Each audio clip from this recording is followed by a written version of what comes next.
नमस्कार, मैं हूं प्रवीण दुबे। मध्य प्रदेश की सरकारी नौकरियों में अब केवल एमपी के नौजवानों को एंट्री, और इसके लिए बाकायदा कानून बनाएगी सरकार। शिवराज सरकार का यह बड़ा ऐलान शिवसेना की तर्ज पर हो भी सकता है और नहीं भी हो सकता, लेकिन अघोषित तौर पर क्या यह एमपी में यूपी, बिहार, राजस्थान सहित आसपास के तमाम राज्यों के नौजवानों पर प्रतिबंध तो नहीं है। हमारी जमीन है तो आसमान पर भी हक हमारा हो के अंदाज में लिया गया है क्या यह फैसला? सीएम शिवराज का संदेश साफ है कि प्रदेश की सरकारी सेवाओं का लाभ सूबे के नौजवान ही उठाएंगे। रोजगार कार्यालय में फिलहाल जो पंजीयन की स्थिति है उसमें 2020 के अगस्त महीने तक 2,49,256 शिक्षित बेरोजगारों ने पंजीयन कराया है। ये वो लोग हैं जो जाते हैं रोजगार दफ्तर। गौर करने वाली बात है क्योंकि आजकल बहुत सारे लोग जाते ही नहीं रोजगार दफ्तर, जिसमें 1,94,160 शिक्षित बेरोजगार एमपी के हैं। करीब 55,000 शिक्षित बेरोजगार एमपी के बाहर के। अभी जो हमारी टीम है ये पता नहीं लगा पाई कि बाहर यानी कौन कौन से राज्यों के। दूसरे राज्यों से यहां रोजी की आस में आए ये नौजवान भी सवाल बनेंगे। चलिए उनकी आवाज को दरकिनार भी कर दीजिए। तो इस बड़े ऐलान को जमीन पर लाने जरूरी है नई भर्तियां। हालांकि पटवारी के 1800 पद पटवारियों के पिछली सरकार के दौर से खाली पड़े, ये संदर्भ के लिए बता रहा हूं। बाकी 1 लाख संविदा कर्मचारी भी कतार में हैं, जो ये मान रहे हैं कि जब प्रदेश के नौजवानों की चिंता जता रही सरकार, तो सरकार का हिस्सा बन चुके ये कर्मचारी भी तो जद में आएंगे। सवाल ये है कि अप्रैल से जुलाई के केवल 3 महीने में ही 28,000 करोड़ रुपए के राजस्व का नुकसान झेल चुकी सरकार, वो सरकार तो माली हालत संभालने हर महीने कर्ज ले रही है। नई सरकारी नौकरियों के द्वार खोलने का जोखिम ले पाएगी ऐसी सरकार? तो एमपी में सरकारी नौकरी अब सिर्फ एमपी वालों को। यह चुनावी जुमला है, सियासत है, या कल के मध्य प्रदेश का ट्रेलर? सवाल उठे हैं तो जवाब तो देना होगा, लेकिन पहले आपको दिखाते हैं एक रिपोर्ट, देखिए।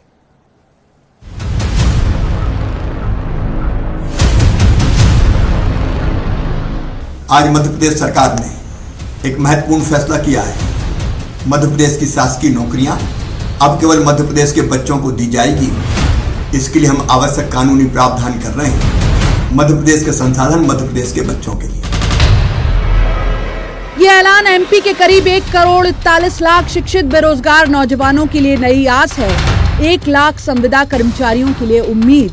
1800 के लगभग खाली पड़े पटवारियों के पदों पर भर्ती का भरोसा है, और लेखापाल, रोजगार सहायक, सर्वेक्षण सहायक का ऑफर लेटर मिल जाने के बाद नौकरी में लिए जाने का इंतजार कर रहे कर्मचारियों की आशा कि अब शायद कुछ बदलेगा। बाकी पढ़ाई पूरी करने जा रहे नौजवान नौकरियों के आवेदन की तैयारी में जुट गए हैं। बहुत अच्छा फैसला है। मध्य प्रदेश के युवाओं को मध्य प्रदेश से बाहर नहीं जाना पड़ेगा, अपने घर परिवार के साथ रहते हुए यहीं पर नौकरी मिलेगी। बहुत अच्छा फैसला है। इस कोरोना संकट में जो अन्य प्रदेशों में जो युवा थे, जो बेरोजगार थे, यहाँ पर आए हैं, उन्हें जो बेरोजगारी का जो सामना कर रहे थे उससे उनको फायदा मिलेगा।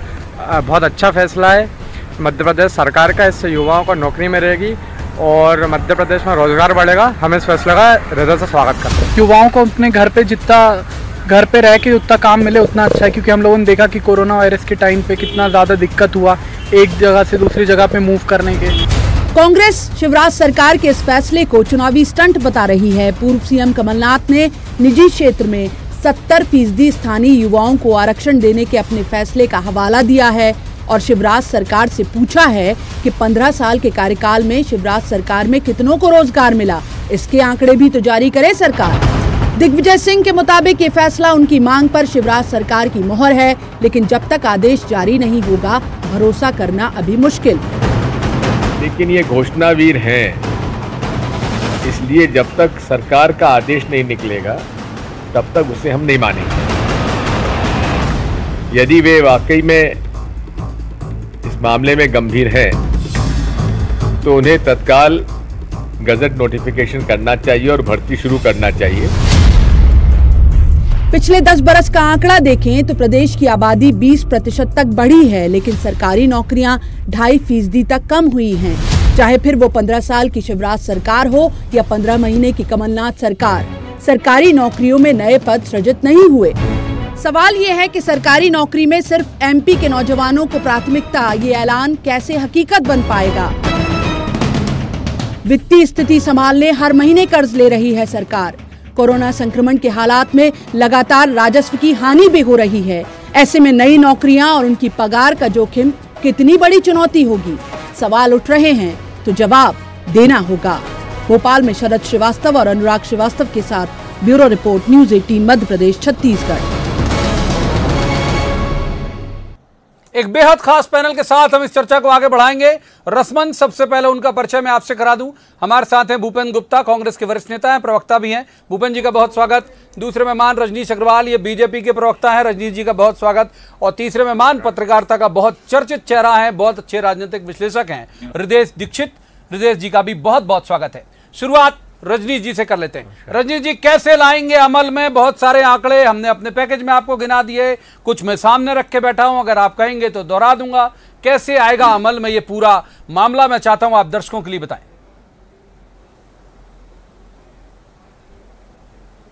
देखिए, बहुत क्रांतिकारी कदम आदरणीय मुख्यमंत्री शिवराज सिंह चौहान जी ने उठाया है। मध्य प्रदेश के मूल निवासियों को ही 100% रोजगार सरकारी नौकरियों के तौर पर देने का। और रही बात आप जो कह रहे हैं, कानूनी जो अड़चने हैं, बाधाएं हैं, सुप्रीम कोर्ट के कोई फैसले हैं, उन सब के मद्देनजर ही कानून बनाने की बात कही है, वरना गजट नोटिफिकेशन से आसानी से हो जाता, कोई नीति बनाने से आसानी से हो जाता।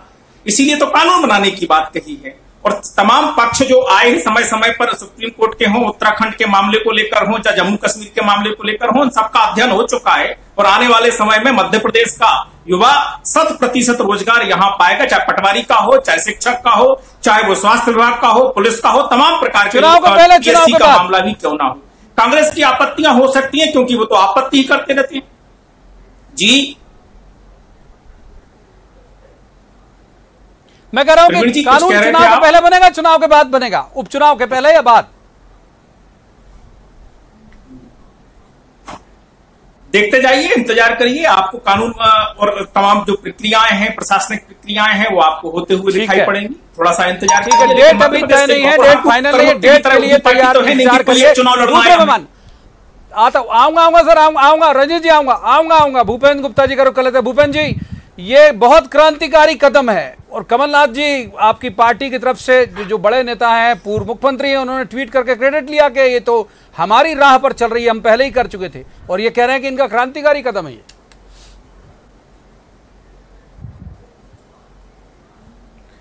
देखिए, ऐसी 25,000 क्रांतिकारी कदम ये पिछले 15 साल में उठा चुके हैं, जो मंच से उतर के कभी मंत्रालय तक नहीं पहुंच पाए। फर्जी घोषणाएं करने में ये महारत इनको हासिल है। और इसमें मैं आपसे कहना चाहता हूं कि यही घोषणा हूबहू सेम घोषणा 2009 में माननीय श्रीमती विश्व जगत मामा जी ने जो है ली थी सतना में। और उस घोषणा का 10 साल में क्या हुआ, उसका इन्हें जवाब देना चाहिए। रीवा में, लेकिन 10 साल 2009 से 2018 तक उद्योगों के लिए थी, कर लिया था 3 दिन बाद। अरे सर, आपको 3 दिन बाद, मैं आपसे ये कितने दिन बाद रोल बैक होगी? चुनाव के बाद। इनसे पहले इसका तो आप ऑथेंटिकेशन ले के ना एफिडेविट दे दो कि रोल बैक नहीं करेंगे। आपने कहा कि रोल बैक कर ली। अब ये तो हो गई एक बात। दूसरी बात ये हो गई कि अभी जो इनकी सरकार अभी गई है, जो चलती हुई थी 2018 में सरकी थी, उस सरकार में ये जिन लोगों की भर्ती करके गए थे यूपीएससी में, वो असिस्टेंट प्रोफेसर और प्रोफेसर, जिसमें इनके एक राज्यसभा सदस्य सोलंकी भी चुने गए, उनकी लिस्ट उठा लीजिए, कितने बिहार और कितने यूपी के लोग हैं। अभी जो सिपाहियों की भर्ती हो रही है उसमें सूची उठा लीजिए, कितने जो है यूपी के, कितने बिहार के हैं। जनता को धोखा देना, फर्जी घोषणाएं करना और झूठ का एक जो है बड़ा व्यापार करना, ये इनकी जो है फितरत का हिस्सा है। इसको आप जो है इसको धरातल सुनिए आप में जी आप देख लें, आप उस लिस्ट को चेक कर लें, आपको पता लग जाएगा। तो ये जो है ये किसको भरमाने के लिए हो रहा है? 15 साल मध्य प्रदेश की 2016 में जब इनकी पोल खुल गई कि ये लोगों को कोई रोजगार नहीं दे पाए, तो इन्होंने रोजगार के आंकड़े जो है आर्थिक सर्वेक्षण में छापना बंद कर दिए। ये दो साल से आंकड़े छापे नहीं गए। जब इनकी पोल खुली कि ये लोगों को रोजगार दे नहीं पा रहे, तो इन्होंने रोजगार कार्यालय बंद कर दिए। और जो है रोजगार कार्यालय बंद करने के बाद जब अभी हमारी सरकार ने इनको शुरू किया, तब नए रजिस्ट्रेशन होना शुरू हुए। 23 लाख बेरोजगार लोग रजिस्टर्ड थे जब इन्होंने रोजगार कार्यालयों को बंद किया।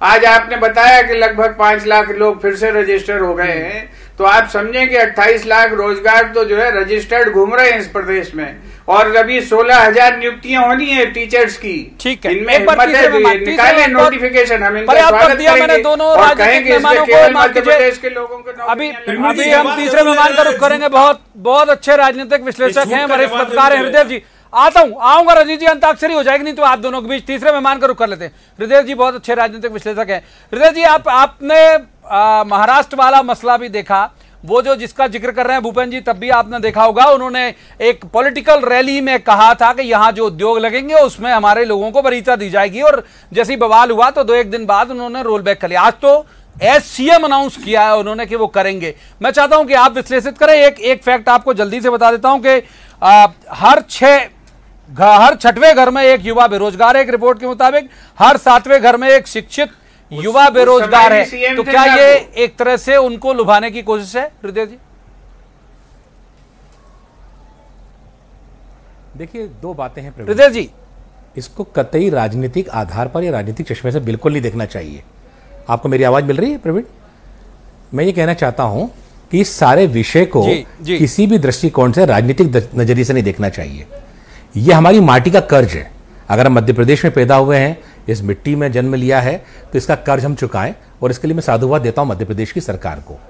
अब कब ये फैसला पहले हुआ, कब ये बाद में हुआ, इसके मापदंड क्या बनेंगे, ये इस पे ईमानदारी और पारदर्शिता की जरूरत है। मैं आपको दो बातें बहुत स्पष्ट करना चाहता हूं प्रवीण जी। मध्य प्रदेश के अंदर यह फैसला हुआ है, यह तृतीय श्रेणी स्तर के कर्मचारियों के लिए है, चतुर्थ स्तर के कर्मचारियों के लिए, कि राज्य प्रशासनिक सेवा के लिए होने वाला है। सरकार इस क्या मापदंड करने जा रही है, यह हमें देखना होगा आने वाले समय में। लेकिन मैं आपको एक बात बहुत स्पष्ट बताना चाहता हूं कि राजनीतिक दल अपना श्रेय लेते रहें, कोई फर्क नहीं पड़ता उस बात से कि हमने ऐसा किया था, या भूपेश जी अपनी बात कहें या रजनीश जी अपनी बात कहें। लेकिन वास्तविकता यह है बॉस कि मध्य प्रदेश के संदर्भ में मध्य प्रदेश की सरकार का लिया गया निर्णय निश्चित रूप से स्वागत योग्य है। उसको इस नजरिए से देखना चाहिए कि आने वाले समय में हम अब क्या करने जा रहे हैं। देखिए, आपने अगर शासन की व्यवस्था में शासकीय नौकरी देने की बात कह दी है, वो तो स्वागत योग्य है ही, लेकिन ऐसी ही व्यवस्था रोजगार में भी होना चाहिए। क्योंकि बेरोजगारी का आंकड़ा भी आप थोड़ी देर पहले बता रहे थे कि हर 6ठे घर में एक युवा बेरोजगार है इस समय। तो मेरा ऐसा मान्यता है कि सरकार के पास तमाम कार्य हैं, उसमें भी सरकार को कहीं ना कहीं नियत करना चाहिए कि मध्य प्रदेश के मूल निवासी को उसको रोजगार के लिए शासकीय नौकरी के साथ साथ यह भी सुनिश्चित किया जाना चाहिए। मेरा ऐसा मानना है सरकार को अपनी ईमानदारीता और पारदर्शिता को आने वाले दिनों में दिखाना चाहिए, और इसको राजनीतिक कोई उपचुनाव से या किसी व्यवस्था से अगर जोड़ा जाता है तो ये बहुत दुर्भाग्यपूर्ण होगा, मेरा ऐसा मानना है। ठीक है, रजनीश जी का रुख करते। रजनीश जी, हृदय जी ने जो बात कही उसी के साथ आऊंगा कि वो कह रहे हैं कि भाई फिर सब कुछ करो, फिर आप उनको सारा कुछ जो भी काम एमपी के अंदर हो रहे हैं, चाहे बिल्डिंग बन रही हो, चाहे फ्लाईओवर बन रहे हो, चाहे बाकी का काम बन रहा हो, जो भी बन रहा हो, वो सब काम फिर एमपी के लोगों से कराओ, तो रोजगार एमपी के लोगों को ही रहेगा। वो कह रहे हैं कि ये तरीका हो सकता है। और दूसरी बात मैं ये कह रहा हूं कि एक लंबी मांग जो है वो संविदा वाले उठा रहे हैं, अलग अलग बिजली के संविदा वाले, अतिथि विद्वान, अतिथि शिक्षक, अतिथि विद्वान तकनीकी शिक्षा वाले, ये सब तमाम लोग आंदोलन कर रहे हैं कि हम पटवारी भर्ती वाले।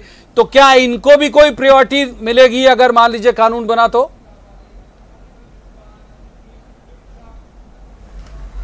देखिए, तीनों बातों का जवाब देता हूं, सवालों का। आदरणीय हृदय जी का धन्यवाद। निश्चित तौर पर मध्य प्रदेश के नागरिक के नाते हमें इसका स्वागत अभिनंदन करना ही चाहिए। मूर्त रूप जिस प्रावधानों के तहत क्यों ना लिया जाए। आने वाले समय में जो कानून बनेगा, कानून मैंने कहा इसलिए बनाया जा रहा है कि कई सवाल हैं, कई फैसले हैं, उसके आलोक में कानून की जरूरत है। तो कानून बनेगा तो सबके साथ में न्याय होगा। किस प्रकार की किस श्रेणी के लोगों को आना, और आत्मनिर्भर मध्य प्रदेश के लिए, लोकल के लिए वोकल, जो निश्चित तौर पर चाहे बिल्डिंग बने, चाहे सड़क बने, चाहे पुल बने, चाहे दूसरी दीगर चीजें बने, वो सबसे पहले स्थानीय, उसके बाद में जिले, तहसील, मध्य प्रदेश, इस स्तर पर देखा ही जाना चाहिए। क्यों हमारे टेंडर बड़ी बड़ी कंपनियां दूसरे इलाकों में जाएं? इस तरफ भी आगे बढ़ने। आत्मनिर्भर मध्य प्रदेश का मतलब ही यही है कि हमें आत्मनिर्भर मध्य प्रदेश को बनाना है, तो आगे धीरे धीरे हम इस क्रम में बढ़ेंगे।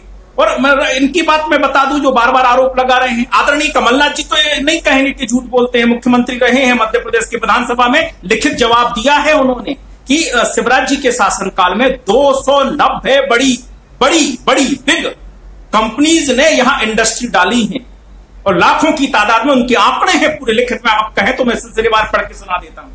एक सरकारी नौकरी नहीं दी, 1.25 साल में ये बैठे रहे कमलनाथ जी ने।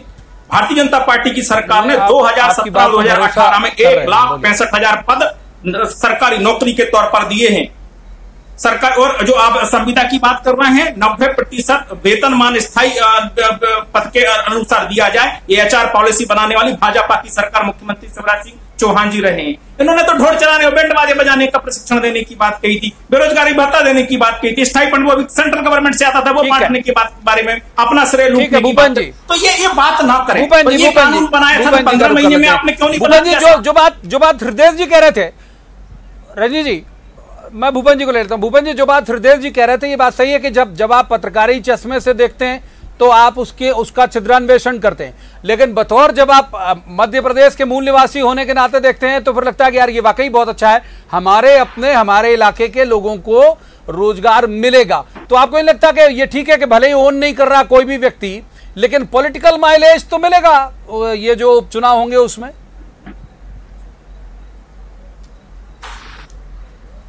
अगर ये नौकरियां देते लोगों को और इन्हें पॉलिटिकल माइलेज मिलता है तो हमें क्या आपत्ति है?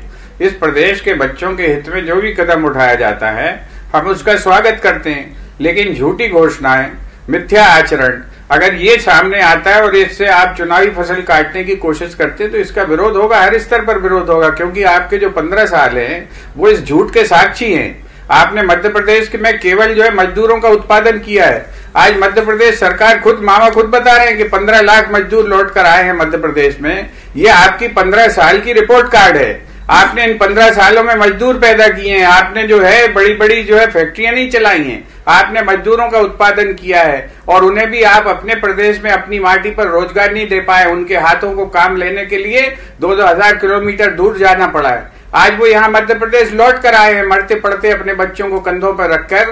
तो आज भी आप 4 महीने 6 महीने की आपकी जो भी सरकार हो रही है उसमें आप उन्हें रोजगार नहीं दे पाए। आज ये परिस्थिति सामने है। अब आप बड़े बड़े सपने दिखाएंगे तो सपने आप दिखा सकते हो, क्योंकि आपकी झूठ बोलने की यूनिवर्सिटी चल रही, वाइस चांसलर जी आपके यहाँ बैठे हुए हैं यहाँ पर। तो ये जो सवाल है, ये बात हर बार हमें उठानी पड़ेगी कि आप जो है सच के साथ जनता के सामने आइए। आप 2 नौकरियां दीजिए, मगर कहिए कि हमारी 2 नौकरी देने की हैसियत है।